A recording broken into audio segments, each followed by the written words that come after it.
अस्सलाम वालेकुम my dear students. तो जैसे आप सभी को पता है, हम चैप्टर नंबर 7 पढ़ रहे थे, द फोर स्टायरिंग बैंड।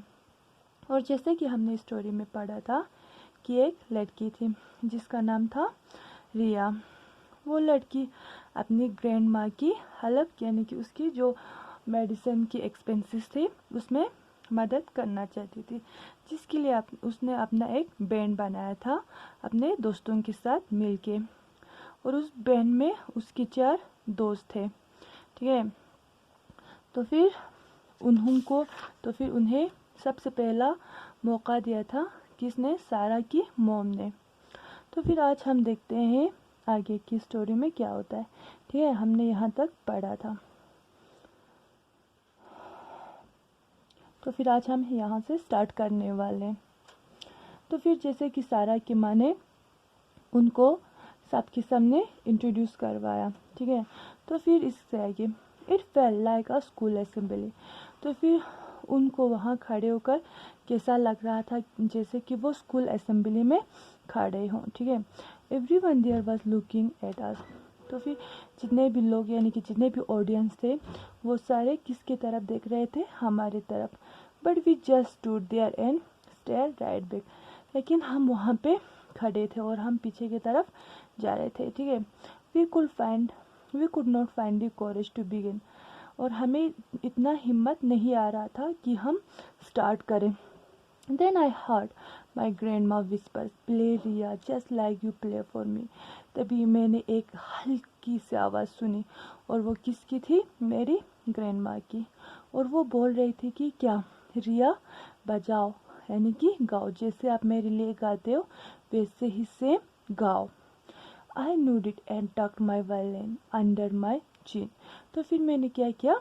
अपने सिर को थोड़ा सा झुकाया और मैंने अपने वायलिन को अपने चिन के अंदर लिया। आर्च हेल्ड हर गिटार इन पोजीशन। तो फिर जो आर्च था उसने भी अपने गिटार को उसकी सही पोजीशन में पकड़ा।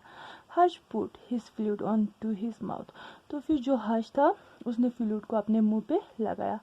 सारा held up her drum. After that we played and played. तो फिर सारा ने भी अपने ड्रम को पकड़ा। फिर इसके बाद हमने क्या किया? गाना यानी कि अपने म्यूजिकल इंस्ट्रूमेंट्स को बजाना स्टार्ट किया हम सब ने। We made mistakes but we played like a real band. हमसे बहुत गलतियाँ हो रहे थे, लेकिन हम ऐसे गा रहे थे कि जैसे कि क्या, हम सच में एक पुराने यानी कि एक एक्सपीरियंस रियल बैंड हो, ठीक है। One by one everyone got up and start dancing. जब हमने गाना स्टार्ट किया यानी कि हमने अपने म्यूज़िकल इंस्ट्रूमेंट्स बजाए, तो फिर जितने भी ऑडियंस थे वो एक एक करके उड़ने लगे और सब ने डांस किया। Me and aunt, ma and aunt smiled at us every time they dance by. जो मेरी माँ और आंट थे वो हमारे तरफ देख के स्माइल कर रहे थे और डांस भी कर रहे थे। Grandma nodded her head with her beats. तो फिर जो मेरी ग्रैंडमा थी वो अपने सिर को थोड़ा सा झुकिया कि वो उसको बीट्स को क्या महसूस कर रही थी।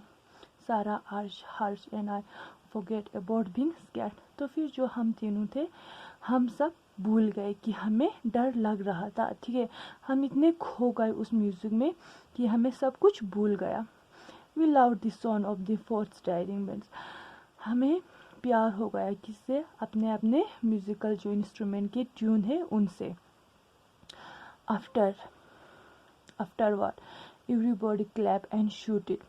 सारा great grandfather thank us for making their party memorable. तो फिर कुछ देर के बाद जितने भी लोग थे वो सारे तालियां बजा रहे थे और चिल्ला रहे थे। और जो सारा के ग्रैंड पेरेंट्स थे उन्होंने हमारा शुक्रिया अदा किया कि उनका पार्टी हमारी वजह से एक यादगार भरी शाम रही, ठीक है। Late at night Sarah mother told us what a great job we had done. तो फिर बाद में जो सारा की मदर थी उसने हमें बोला कि आप लोगों ने बहुत अच्छा किया। And gave us an envelope with our money in it. और उसने हमें क्या दिया? अपना इन्वेलप, यानी कि हमें अपना जो जैसे कि हम कुछ चीज़ करते हैं तो फिर बाद में हमें फ़ी देते हैं ना, वैसे। तो फिर बाद में सारा की मॉम ने हमें एक इन्वेलप दिया जिसमें क्या था, पैसे था, ठीक है। As soon as we got home we settled down to divide the money. जैसे कि हम घर पहुंच गए तो फिर हमने नीचे बैठकर हमने क्या किया, उस मनी को, उस पैसे को डिवाइड करना स्टार्ट किया। वी मेड 4 इक्वल शेयर्स, और हमने क्या किया, उस पैसे के 4 अलग अलग हिस्से किए। I climbed up and put my shares right in to the big money box on the shelf. तो फिर मैंने जो मेरे हिस्से का पैसा था वो मैंने कहाँ पे डाला, अपने बिग मनी बॉक्स में डाला, ठीक है, जो कहाँ पे रखा हुआ था, शेल्फ पे रखा हुआ था।